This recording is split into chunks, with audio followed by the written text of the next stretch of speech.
problem. Alright, Tash, it's really good to talk to you. You're someone I've followed for a long time. And give me stick as well. Yeah, I'm an honest guy. Alright, from your point of view, what have been some of your favourite fights and performances? I think as pro or as an amateur? We can go for both if you like. As a pro, I think my last two performances have probably raised my profile and, you know, established me as a boxer and kind of got rid of the Vivian Obanoff cloud that hangs over me. So yeah, probably my last two performances has been the best two.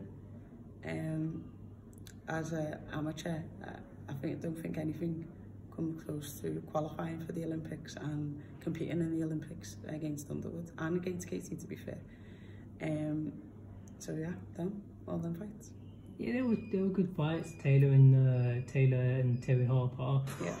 When you mentioned the Obanoff fight, listen, I think I'm a very bright guy. I'm quite sharp. I'm a lot sharper than most people. I like to think I am. I don't think there's anything wrong with a boxer losing a fight. I mean, you know, I do different things. I work in construction. And yeah, some days you might have a bad day at the office. As a boxer, do you think sometimes the fans and media are too hard on fighters for losing? So a quick example, it's like Usyk. Listen, I've said this to so many people. You got people trying to tell me, oh, Joshua this, Joshua that, he lost to the Russian.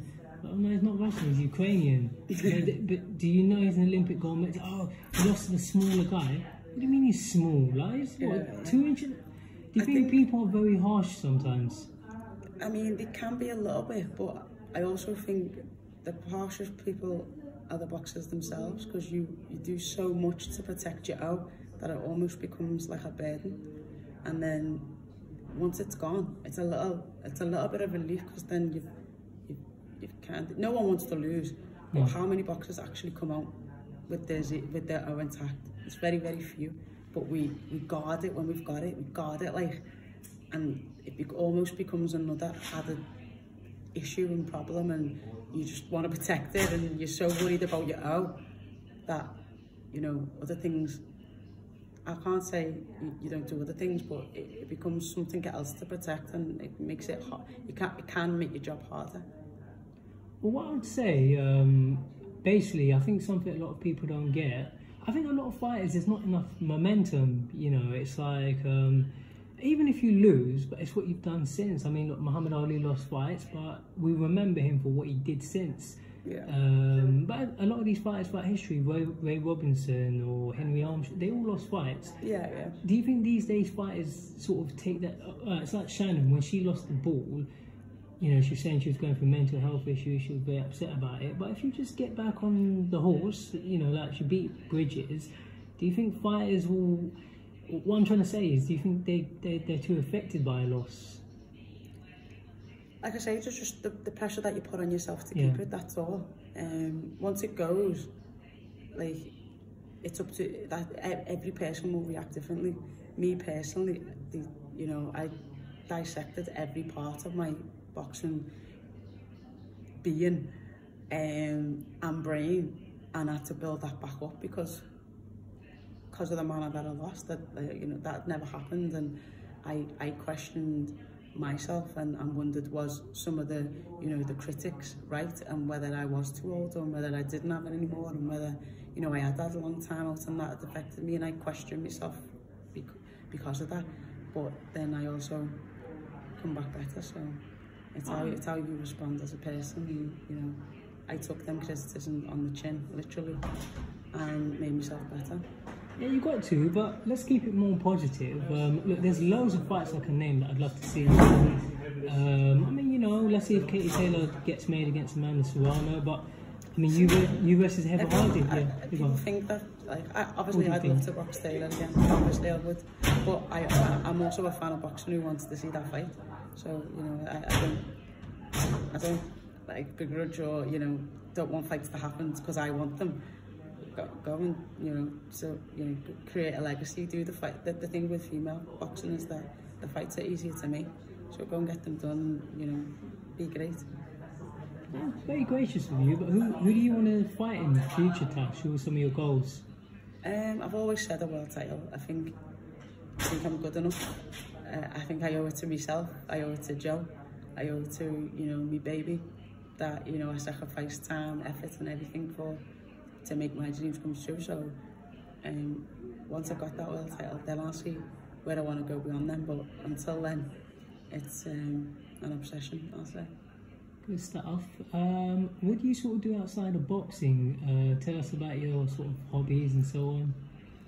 I'm just like, I come from a massive family, so I'm a big family person. I just like to spend time with my family and obviously my little girl, and just, you know, do the things that mums do, do the things that a normal woman do, you know, see me mates, go for meals, you know, have nights out, be a mum, you know, play with the baby, go to the park, go skating, do a lot of activities, all them normal stuff. I'm no different to any of them. Yeah, it's like when I'm at work, obviously a lot of people, they'll say to me, because I'm a boxer, they think I'm going to beat them up. I'm like, man, I'm just a normal guy, you know what I mean? Yeah, no. Same with you, yeah. Listen, I'm just the little snotty-nosed kid. I'm just up the road. I'm no different than any other working mum. Cool. And last quick question I'll ask you for today. I mean, I look forward to talking to you in future. Something I spoke to Eddie Hearn about, I'll keep it as short as I can. Basically, country I'm from is Eritrea in East Africa. They've never had anyone represent them in boxing. No one's ever gone to the Olympics in boxing. So again, I'm right. I'm not delusional. I'm not saying I'm necessarily going to win. I'm like, you know, there's a few years till 2024. So I'm going to go to Eritrea probably December. Stay there for about 5-6 months. You know, sign up. Tell them I want to box with them in international competitions like Ramlo Ali. I have a lot of respect for. And my plan is, by the time I come back from Eritrea, what they call Eritrea, it's basically a country, it's sort of hard to get media access to.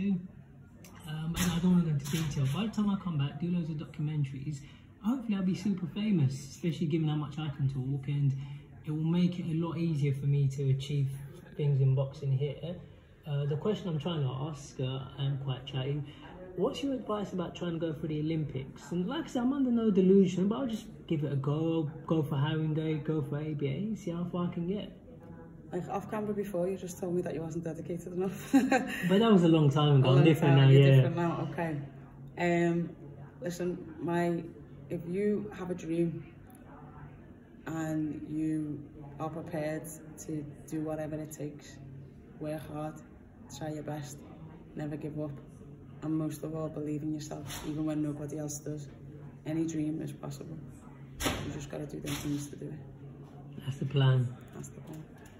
Alright, Tash, hopefully I'll see what happens with my own ambitions, and yeah, thanks, and I'm definitely going to talk to Eddie Hearn today and see, not just myself, but I want to find out what his plans with you are. I think Eddie's a cool guy, but obviously maybe he's got so many fighters that sometimes it's hard getting everyone out. But when you spoke to him, let me know. I promise, yeah. I'm not just saying, I'm straightforward. Like what you said, I don't mean to give people stick. Like when I said on Twitter, I think Katie Taylor beats you. It wasn't the worst one. That's yeah, okay. But I've never said anything. I assumed she was going to stop me in free, and I seen. But like you say, I like them because for me that's just motivation to prove people like yourself wrong. And okay, she did beat me, but I think I proved myself there. I'll say briefly though, I spoke to some of the media today, and they were telling me, oh, you know, but you can't tell a fighter who you think's going to win a fight. Yeah, but I said to them, I would never ever disrespect anyone, and I'd never say something online about someone which I wouldn't say to their face. All opinions, I think, are welcome. You've just got to be respectful. There's a way of being respectful with it. I don't, you know, you think Katie's going to win, someone's going to knock me out. Okay, that's fine. I've got no issues with that. Sometimes it's always put a clash and the disrespect of it. But I have no problems with anyone's opinion. It is just an opinion. I believe that Biffy's going to win. Some people think that Far's going to win. That is what it is. It's just an opinion. It's not gospel. As long as it's respectful. As long as it's respectful, yeah. And my quick advice, I think those are the fights you need. If you fight people that people think are going to beat you, it's the same with me. What I'll do, as I keep saying that, beat them, and then you can turn around and say, well, you got to give me the credit now. Yeah. Because it's like, that's what you got to do. You got to fight people but that's how you build a legacy. If you fight those hard fights, because a lot of people, I'm not lying, a lot of people thought Terry Harper was going to beat you, But I was Listen, sure. I think the whole world did. I wasn't Only me gonna and Joe and the people in the gym that didn't. No, but I was quite sure when it was like 10-1 odds. I thought I was going with you on that odds fight. of Terry Harper beating me was greater than the odds of Katie beating me. How bizarre, how mad is that? Yeah, but again, a lot of people. That's just like it, yeah. I promise, I'm not lying. I did think he'd beat Terry Harper. I just didn't see it. I thought, what's Terry Harper got? Because like, I'm not saying she's not a good fighter. She's a good fighter. And I'll say it on camera. I sparred Sandy Ryan years ago, and she's younger than me. And Sandy Ryan done me in sparring. So listen, I'm not. She's another good fighter. Yeah, listen, Terry's good. She'd probably beat me up if it was today. But yeah, I really thought you'd beat Terry Harper. I just couldn't see it. I watched. I thought, well, she's a good fighter. Like what's his name? Steffi Ball. He's built her up on the small balls. But I was quite sure he'd win that fight, and I feel you did. But you know, politics, eh? Unfortunately, your opinion doesn't matter, does it? I think a lot of people thought the same. I personally thought the same. It's not to be. I'm not going to sit here crying about it either. I just move on. It's just dust yourself off, move on.